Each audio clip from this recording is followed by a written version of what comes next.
If there's one thing I've learned about MMOs over these past 15 years, it's never count on a release date. These games take a long time, cost a lot of money, and development never goes as planned. So when a new MMO gets revealed and claims we're launching this year, expect the next year, or maybe even the year after that. This is true for a number of games we'll be taking a look at today, many of which were supposed to have launched in 2022 or earlier, but now look to be coming in 2023 or later. I've been putting together a video like this since 2014. I've been doing this annually, and on every year's list, there are games from the prior year's list, if that gives you pretty much any indication that would sum up the whole thing for you. I can't predict the future, but I can tell you where each game currently stands, how development is looking, and what are the odds that you're going to be able to play the game within 2023. Before we jump into the list though, let's get a quick word from today's sponsor. Today's video is sponsored by Ridge Ring. You may know Ridge for their durable compact wallets and watches. Well, now they have their own range of rings. These two are quite durable and come in a variety of materials, including carbon fiber, tungsten, carbide, 24 karat gold, and titanium. They have an outer beveled edge for on-hand comfort and an inner convex shape for a comfortable no-pinch fit, and each ring comes with a dual-band silicone ring if you want to something a little more comfortable or casual. They sent me a ring to try. I've had it for a bit, and it's nice. Like the watches and wallets, the thing has some heft to it. It feels strong, comfortable, and quite durable. They also come with a guarantee. Whether you lose a ring or need to swap sizes, each purchase comes with the option of 2 exchanges for the same ring in the same or different size. Right now, you can save up to 40% by following my link, ridge.com/force, through December 22nd. Okay, so let's start with the games that currently either have a confirmed release window in 2023 or seem very likely to be playable in some form, be that early access, alpha, or beta testing. First up is Blue Protocol, the MMO that seems the most likely to officially launch this year. Just recently, the game was confirmed to be coming out in the spring in Japan and later in the year for the West. Blue Protocol is an anime MMO. While not typically my preferred visual style for this genre, I am quite looking forward to this one, as I've been really impressed by what I've seen in terms of the gameplay and combat in particular. Everything looks really slick, smooth, responsive, impactful. I've heard a lot of good feedback from early testing of the game, and I really like a lot of the animation work on display. Just everything about the combat, the gameplay in Blue Protocol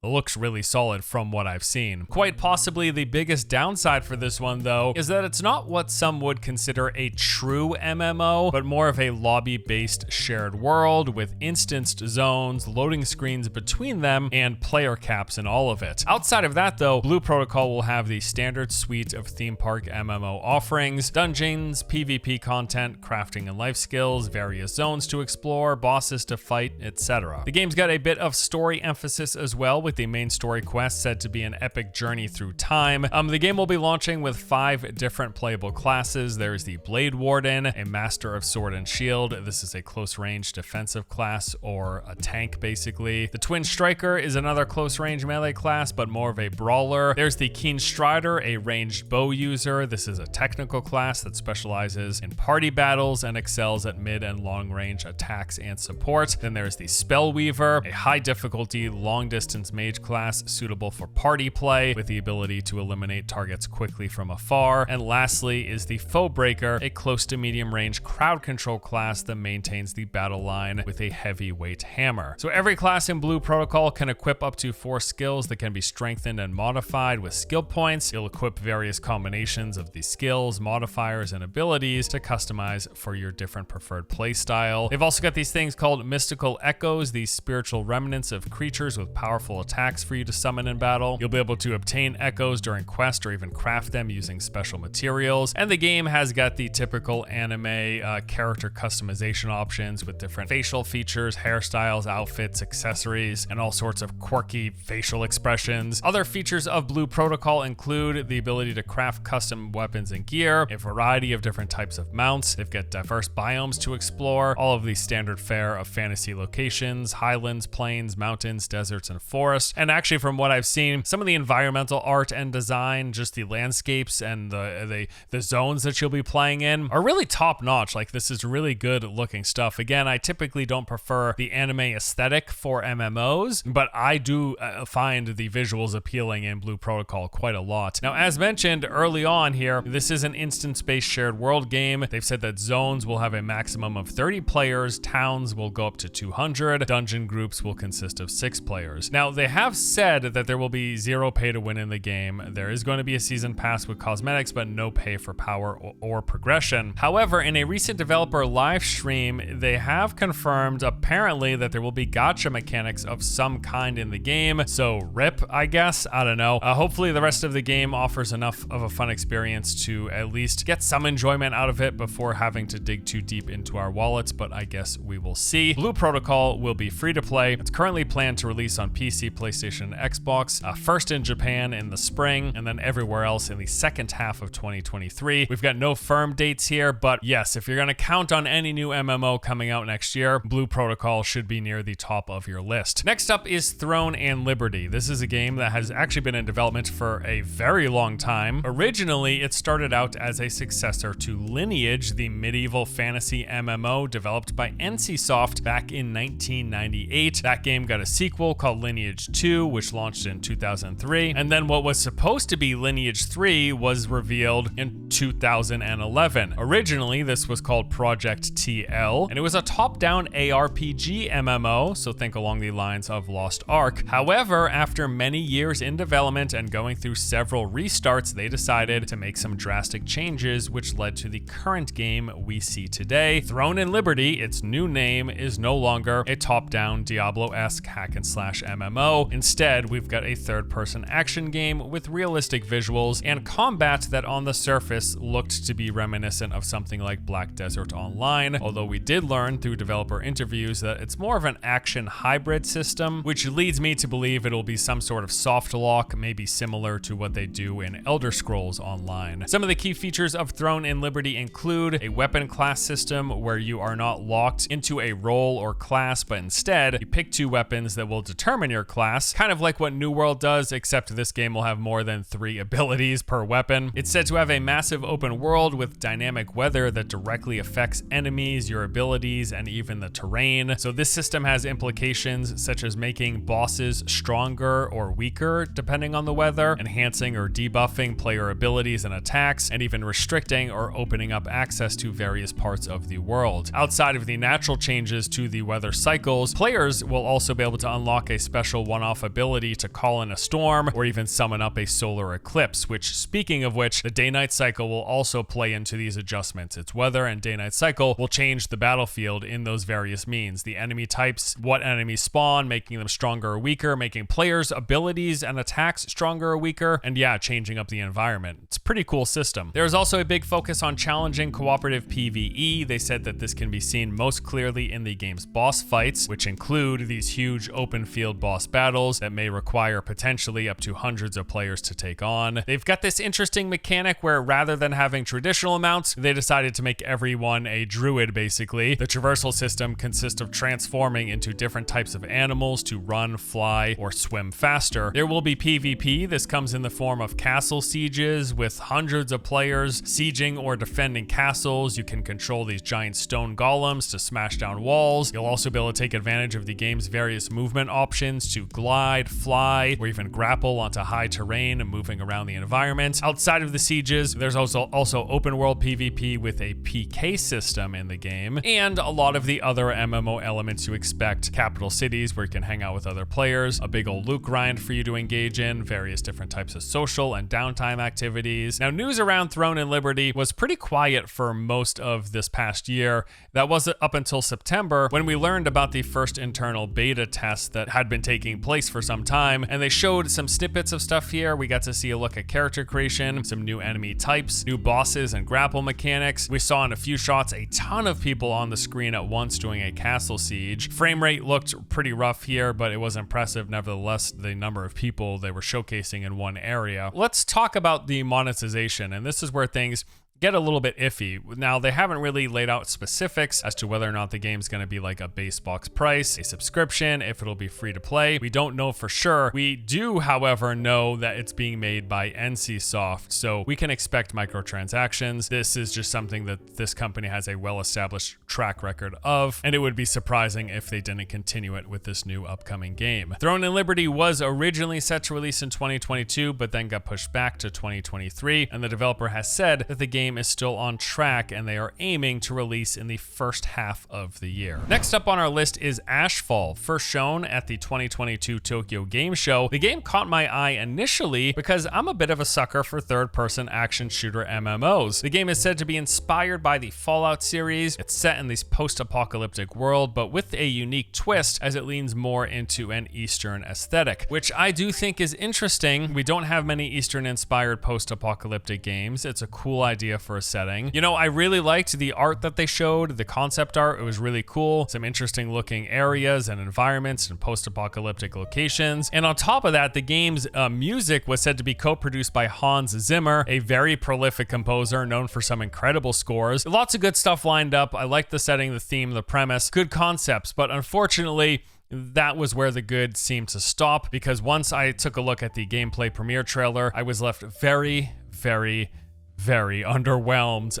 Gameplay just looks bad. Basic, bland, really rough all around. And then you've got really stiff animations, really low res looking textures, and overall fidelity. With every new cut as I continue to watch the trailer, my level of interest progressively dropped, which was a real shame because yes, I like the premise. I enjoy the genre, the setting, but at least for first impressions of the actual game part of Ashfall, it was very poor. Now, further digging into the game revealed to me that it will be coming to both PC and mobile, which pretty much explains all of it.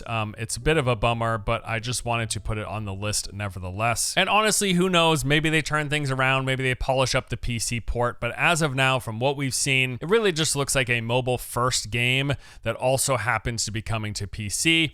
For me, that is a no thanks. If you are interested, however, Ashfall does look to be releasing Q3 of 2023. And along those same lines, let's talk about Odin Valhalla Rising. This is this Norse-inspired action MMO from Cacao Games. The early trailer had me excited. It looked cool, but then I realized that this is an autoplay game being made for phones that's coming to PC. Again, real shame because I love the setting and I loved the early look. Now, I did hear that the autoplay part of this game could be removed, or at least would be an option for playing on PC, but it still seems clear to me that this is a mobile game targeted at that demographic and at that platform. And the sort of gameplay restrictions that this tend to impose on this genre in particular, on MMOs, mean it's probably not going to be something that I will enjoy, but just like Ashfall, I would be happy to be surprised. So those are the games that, as far as we know, will be coming out in 2023. Now, the next games we'll talk about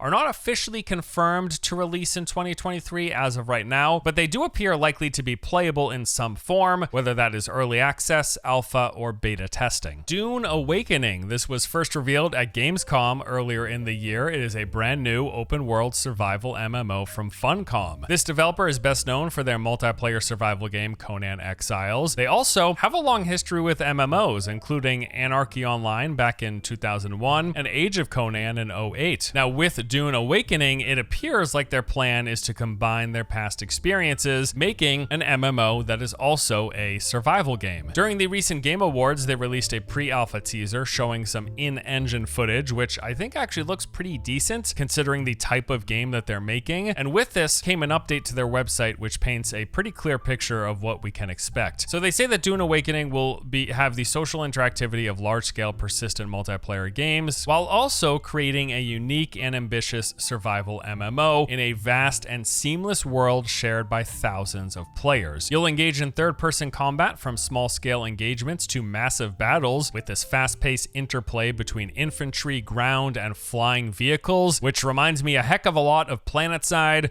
or I guess you could look at games like Battlefield. That's a cool idea for a survival MMO. set in the Dune universe. I should also mention here that with that pre-alpha teaser, we saw a lot of characters walking around with range weapons, so it seems pretty clear here that this will not be a melee-focused game. I saw some early thoughts that that might be the case because it's set in the Dune universe, but no. Much like their previous title, you're going to be able to make your own base, choosing each building piece from a range of styles. As you're exploring the deserts, you'll have to raise these temporary outposts to protect yourself, which sounds like we'll just be making small camps as we move through the world, dealing with storms as well as the sandworms. There will be a crafting system with weapons, armor, vehicles, attachments, mods, etc. Survival mechanics specifically focused around thirst. There's going to be a guild system, and guilds will compete for economic dominance by controlling valuable resources, and massive storms are said to be regularly altering the landscape, uncovering new secrets from resources to crashed ships and ancient testing stations. And then once the dust settles, players will have to compete, scouting out for the fresh new land and uncovering its resources. Right now,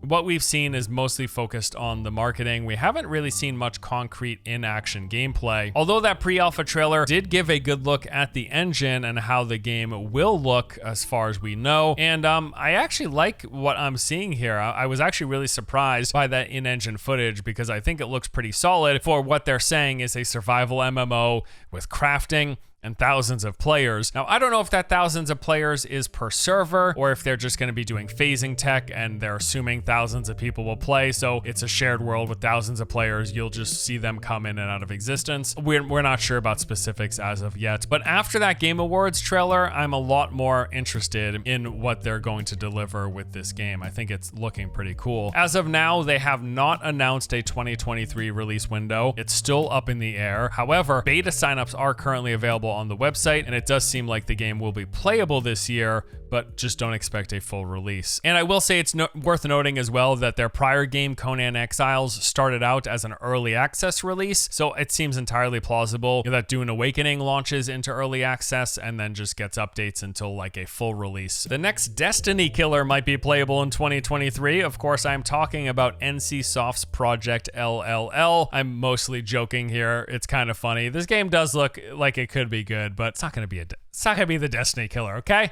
Stop the memes, please. This is an open world third-person MMO looter shooter, second only to fantasy as my favorite MMO genre mashup. The announcement trailer for the game came out of nowhere the other month. It opened up with this character loading into a level, kind of materializing in this underground subway, and then they snuck around, they took some pop shots, they fought their way out of the subway area before emerging into a city center, at which point they really showcased a lot of combat with a mix of different enemy types, environmental interactions, some different systems like these pilotable mech suits. There was a ton of action and explosions, a lot of bombastic stuff, and it all wrapped up with a cutscene of what appeared to be the start of a boss fight against some like interdimensional monstrosity with 1,000 arms or something. And what I liked about this early trailer were a few things. I really enjoyed the visuals and the design, this futuristic sci-fi setting, lots of really cool tech on display, a cool atmosphere, flashy set pieces. I thought the general presentation of the world was cool, and the gunplay appeared solid at first glance. You can only tell so much from a trailer, but it all looked and sounded really impactful with good animation design to the hits, the explosions, and the various other effects. It seemed like it might be pretty good. So some pretty cool stuff, and I like what I saw of that trailer. There are some early concerns though. For one, performance was abysmal in the gameplay sections. Frame rate totally tanked during any of the combat sequences. There was also some really stiff looking animations, some pretty clunky stuff here. Character movement in particular I thought looked bad, and the trailer seemed quite clearly like it was a vertical slice and didn't actually showcase any of the open world they're talking about the game having. But likely the biggest concern for many, and for me as well, is that it's being developed by NCSoft, and like I mentioned with one of the prior games here, that's always something you should be skeptical of. Anything that they're selling, they've made some really fun games and games that I've enjoyed playing, but they also tend to lean heavily into pay-to-win monetization with anything that they develop in-house. Project LLL is targeting a 2024 release date, but they have said that they plan to run some beta tests prior, and that may very well start happening sometime mid to late 2023. Corepunk is yet another MMO that was originally planned to release in 2022. However, due to the conflict happening in the developer's home country, quite understandably, plans changed. And of course, here's hoping that everyone at the studio, their friends and family, have managed managed and continue to manage to stay safe.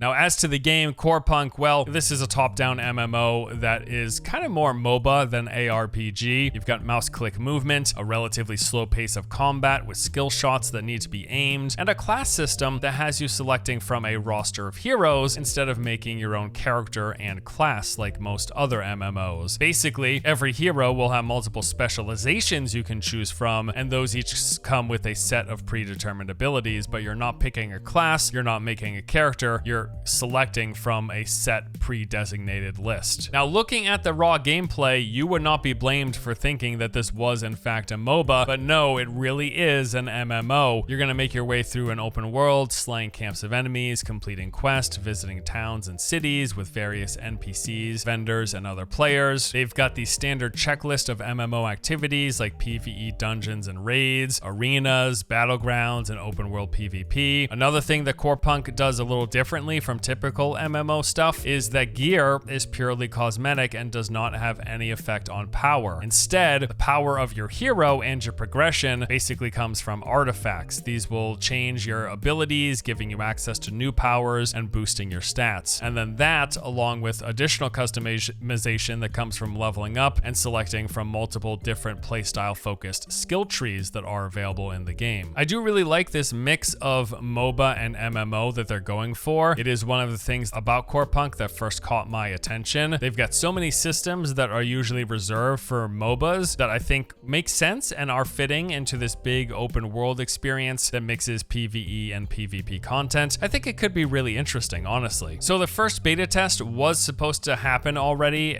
sometime earlier in 2022, but again, with everything that's going on, the developer did have to postpone. And at this point, it's just kind of hard to tell when this game will release. I originally thought we would have played it by now. With all these disruptions, it's really hard to tell. Of course, I wish the best for the development team and just primarily hope that they all stay safe. And I'll just look forward to playing this game whenever it is eventually finished. Next on the list is one that I'm personally very excited for, Soulframe, an upcoming open world, action combat, fantasy-themed MMO from Warframe developer Digital Extremes. They first revealed the game in July, and there have been a few updates since. Now, immediately I was just interested because of some really cool ideas and ways they're looking to diverge from Warframe. Be it a slower pace, more melee and magic focused combat, a full-on open world with procedural dungeon system, and even the fact that they're labeling this an MMO, which they haven't for Warframe, is enough to pique my interest. Now, from the reveal trailer and various developer updates, we have learned that the game has been in development for about a year. They describe the announcement trailer that they came out with as more of a tone piece for the game. This will be set in a fantasy magic-infused world that's focused on themes of nature and draws heavy inspirations from the likes of Princess Mononoke and The Never-Ending Story. Now, what do we know about the game and its gameplay? Well, they've focused on a few things, mainly that they consider Soulframe a sister project and almost an inverse of Warframe. So for instance, there are some similarities. Both games make use of procedural generation for parts of the game. Both are running on the same engine. They will be repurposing some of the same ideas and technology, and they are both multiplayer focused. However, as for differences, where Warframe is sci-fi, Soulframe is fantasy. Where Warframe is focused on shooting, Soulframe is focused on melee and magic. Warframe is like fast-paced and crazy. Soulframe will be slow and heavy. Warframe is a lobby-based multiplayer. Soulframe is open world MMO. So we haven't seen any actual gameplay as of yet, although we've got a few sneak peeks of some in-development work. This came from like environmental shots of test levels. We've seen some animation technology as well, all of which I thought was looking pretty neat. Some other information that we do know about the game, we know it will be free to play similar to Warframe. They are calling this a hybrid MMO. It's going to have a way different pacing than Warframe does, and it's going to be focused mostly on cooperative PvE. So since the initial reveal of Soulframe, we got a few developer updates. This was mostly showing off concept art and sound design. There wasn't a lot of new information. I am quite excited for this one. I think mainly just it comes down to Digital Extremes and the fact that they have a great track record of supporting Warframe over these past 10 years with regular updates. Although bear in mind, yes, with Soulframe, we will be navigating the minefield of free-to-play MMOs, and it seems very likely that they will monetize this much in the same way they do with Warframe, because why not? It's been successful for them with that game. That aside, I am really interested. I like the idea of a slower-paced fantasy focused open world MMO version of what they've done with Warframe. Now, they have said that they've got a super ambitious title and are hoping to have people playing Soulframe within the year. So we're going to assume that this is like a very early alpha or some version of Steam Early Access, a very stripped down basic version of the game. But yes, it is going to be playable by at least some people in 2023. Crimson Desert is an upcoming open world action MMORPG.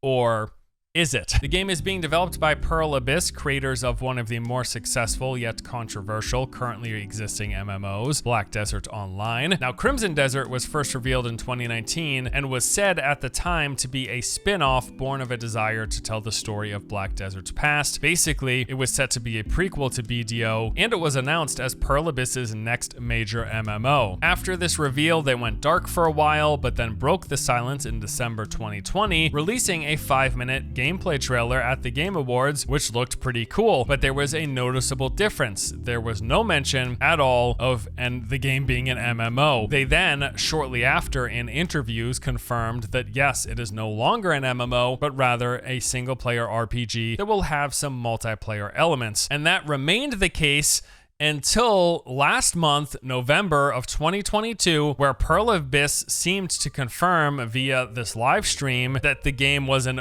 MMO again. It was labeled when they were talking about their upcoming game as an MMO, but it actually wasn't, because turns out that was a mistake. They confirmed via the comment section that this happened to be old source material that they accidentally published at their recent live stream. So Crimson Desert is still, in fact, not an MMO. It's the prequel successor to BDO, predecessor to BDO, next big MMO from Pearl Abyss. No, never mind. It's not an MMO. It's a single player game that has multiplayer elements. Here's a new live stream where we call it an MMO, but then we have to correct ourselves in the comment section. Oops, sorry guys. We meant like, what? It's all just very strange. Regardless though, Crimson Desert is a game that as of now is scheduled to release in 2023. It's probably not going to be an MMO, but I still want to put it on this list just in case they change genres or they change their mind again.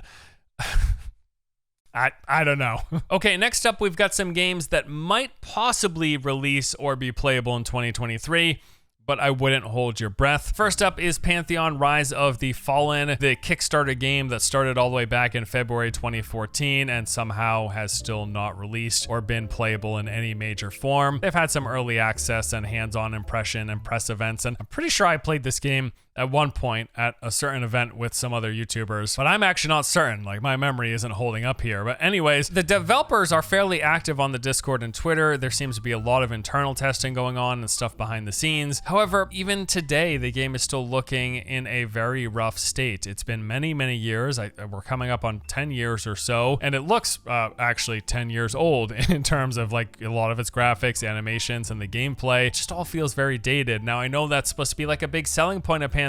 This is supposed to be a game that harkens back to the golden age of MMOs. That's cool and all in theory, in spirit, but not in visuals, animations, and gameplay. But the game is not released, and it's not anywhere close to finished as far as we know. I don't expect it to be playable in 2023. Well, it might be playable, but it's almost certainly not going to officially release. But I don't know. There's a lot of people who really care about Pantheon, and I do appreciate the enthusiasm that a lot of the fan base has for the game. I guess I just don't have high expectations that whenever it eventually comes out, it's going to be something that I will play and enjoy for very long. But as always, I would be happy to be pleasantly surprised. There's also some games that I'm just so unsure of and really don't know what to make of them. These include things like Project Ragnorok, Chrono, Odyssey, Into the Echo, and even Project BBQ, which for a long time was highly anticipated but seems to have gone quiet. Don't know much about these games, don't really know what's going on with them. I'm sure some people in the comments will update us if there have been any major developments with any of these games and whether or not they're going to be playable anytime soon. And then there are a few really big games, highly anticipated games,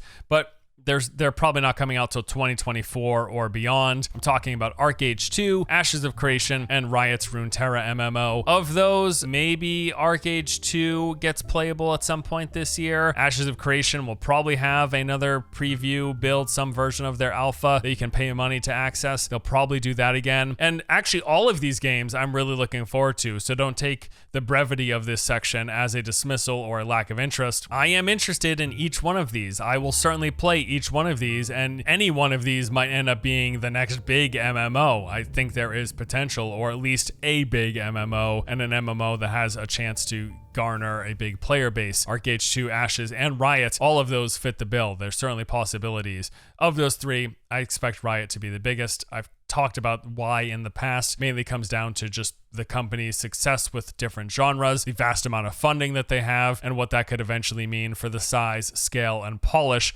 of them making an MMO. That is not to be dismissive of ArcheAge 2 or Ashes of Creation, and especially Ashes of Creation. A lot of the hardcore MMO fan base is super excited, and I count myself among those. But if I were to have a boxing match of Ashes of Creation versus the Riot Runeterra MMO, and the winner was determined by which would be the biggest in terms of player base, in terms of game and content and scale and polish, Riot would be a one-punch knockout. And it's a stupid analogy, but I hope you get what I'm saying. There's a couple of sort of MMOs that are on the horizon that I am tentatively interested in, but not sure about. They're more social-focused MMOs and exploration MMOs. I'm talking about Palia and Bitcraft. We don't really know a ton about either of these games, but they have talked about some pretty cool ideas. They just don't really fall in the traditional MMORPG wheelhouse, which a lot of the prior games do. Then there's a few in-development games that we know exist and we know are being made, but haven't been officially announced. First, there is Blizzard's Survival MMO. There's the level of hype cannot be understated. I know Blizzard, yes, blah, blah, blah, they just suck. Yes, I know Blizzard, right? Boo, boo. But they still make games that I've enjoyed playing even today. And I'm highly anticipating Diablo 4. I've heard nothing but good things about World of Warcraft's recent expansion. I haven't had time to jump in. I've been really busy lately. I got a new setup here, as you know. That is because I have a new office setup that's currently in the works. But point is, all the Blizzard dogpiling we want to do, and all of the well-deserved Blizzard dogpiling, all of the self-inflicted, the monetization, the bad work culture, all of the lawsuits, everything that's going on, Blizzard, I'm a lifelong fan of their games, even if it's not relatively the same company, which I acknowledge. I'm always going to check out and be interested in what they're doing. And yeah, they're making a survival MMO. I will probably want to check that out. And then also, there's something we talked about not too long ago, and that is the fact that Sony has a Horizon MMO in development of some sorts, possibly multiple Horizon multiplayer games of some combination, whether that's like a Monster Hunter style or full-blown traditional action MMO. We don't know for sure, but yes, that is also something that is in the works. And then outside of all of the new games, there are the existing games, the big MMOs on the market: WoW, Final Fantasy XIV, Guild Wars 2, Elder Scrolls Online, Old School RuneScape, BDO. You know, there are games that are going to get updates. We expect expansions and major patches and all sorts of stuff for all of these games. I know at the very least for sure, ESO will have some major yearly content update, and I expect we'll be getting big patches for WoW to follow up this new expansion. Final Fantasy XIV, I don't even know. They might be due for an expansion in 2023. I'm not sure about the timeline, but I think it's possible. And while I don't expect a new expansion for Guild Wars 2, since we did just get End of Dragons, they'll probably have some major updates as well. And as of now, that pretty much covers the major list of all of the games that are likely to be playable, either fully released, alpha, beta, early access in 2023 and beyond. There's some other minor titles that I neglected to put in here just because I think they might be too far away or just not really interesting to myself or any of you people watching. But yeah, that does it for today's video. Thanks for sticking in here with me. This was a long one. I thought so. As we were putting this list together, I'm like, boy, there's a lot of games, and with the amount of information I'd like to cover, it's gonna be a long video. This is probably a long video. I think but yeah, thank you for watching. Hope you enjoyed it. Hope you found it helpful, and stay tuned for more content. I got my new office coming up together here. I still got work to do, but got a new setup, and we're gonna be pumping out the content. I'm excited. 2023 I think is gonna be a good, MMOs aside, 2023 I think is gonna be a good year for games, and I'm looking forward to talking about them. Thanks for watching. I'll see you next time. Take it easy.